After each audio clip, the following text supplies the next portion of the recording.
हरिओम बापू, माझं नाव आरती विलास सामंत।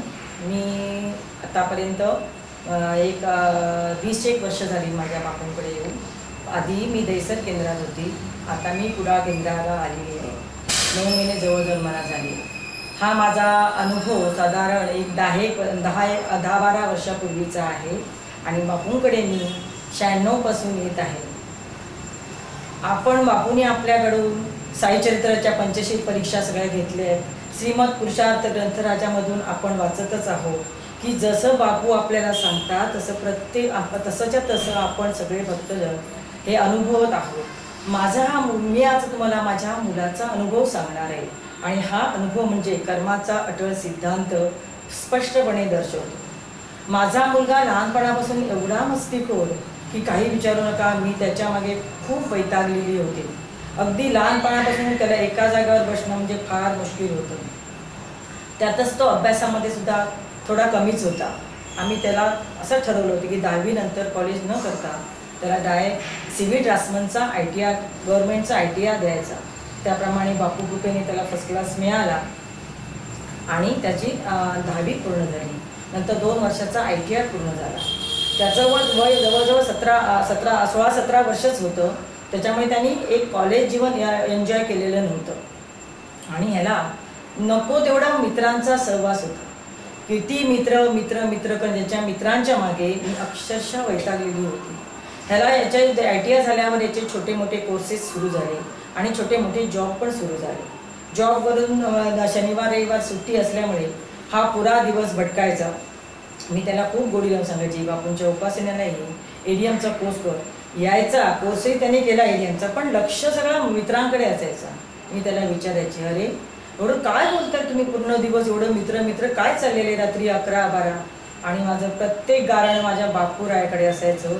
बापू, मी तुम्हाला एवढा त्रास दिलाय बापू दादांना, मी प्रत्येक वेळा बापू बापू बापू याला तुझी गोडी लागू दे, पण काय ते शक्य झालं नाही।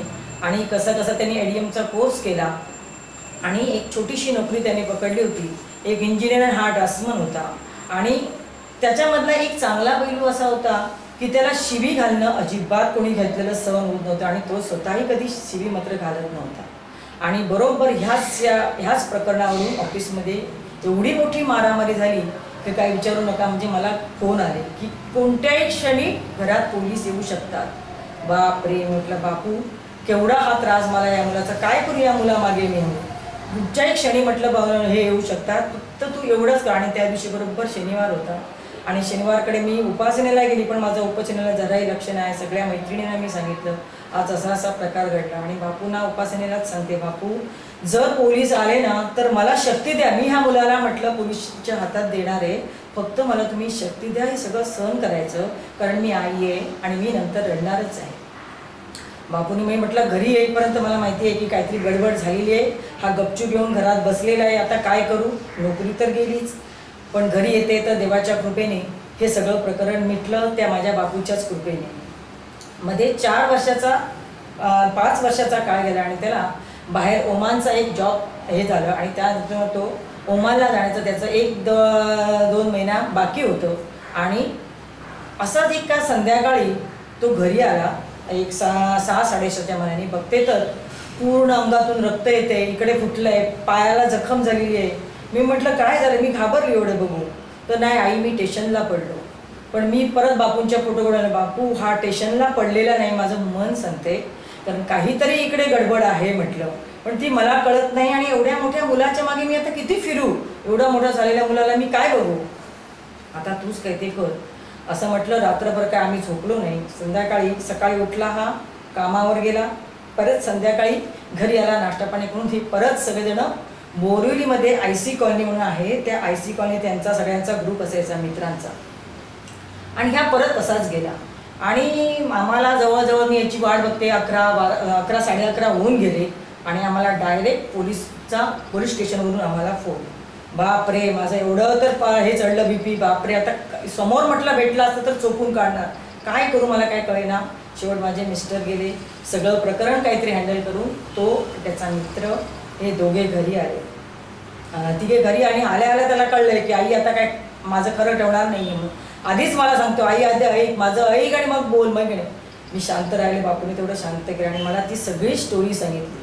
म्हणजे तो आदल्या दिवशी म्हणजे कर्माचा अटा सिद्धांत मी का म्हणते, तर जे कर्म त्याने केलं होतं म्हणजे नको तेवढा मार त्या इंजिनियरला त्याने दिलेला होता आणि मार देतानाही कारण काय होतं तर ती शिवीच होती. आणि हे प्रारब्ध हे सांगते संचित त्याचं 5 वर्ष तसंच्या तसं राहिलं असेल. हा विचार त्याच्या ज्या मुलाला त्याने मारलं त्याच्या आईवडिलांनी पण त्याला शिव्या शाप मिळालेच असतील ना. म्हणजे आपलं प्रारब्ध इथे कसं तयार होतं ते त्याचं तयार होऊन झालं. आणि जेव्हा हा मला सांगतोय की मी ते स्टेशनला पडलेला नव्हता, त्यावेळी तो ऑफिसमधून डायरेक्ट IC कॉलनीमध्ये गेला होता आणि IC कॉलनीमध्ये एका रिक्षावाल्याला थांबवून त्याला पैसे द्यायचे होते.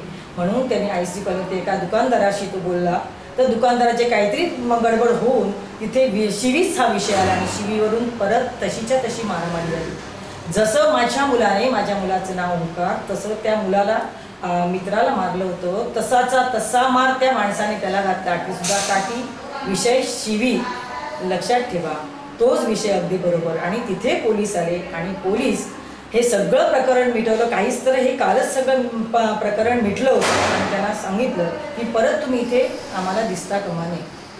हे सगळं प्रकरण झालं आणि तरी हा मुलगा दुसऱ्या दिवशी तिथे गेला. पण जिथे मारामारी झाली होती पोलीस होते तिथे हे लोक बसले नव्हते. त्याच्यापासून बऱ्याच लांब अंतरावर ही सगळी मुलं बसून गप्पा मारत होती.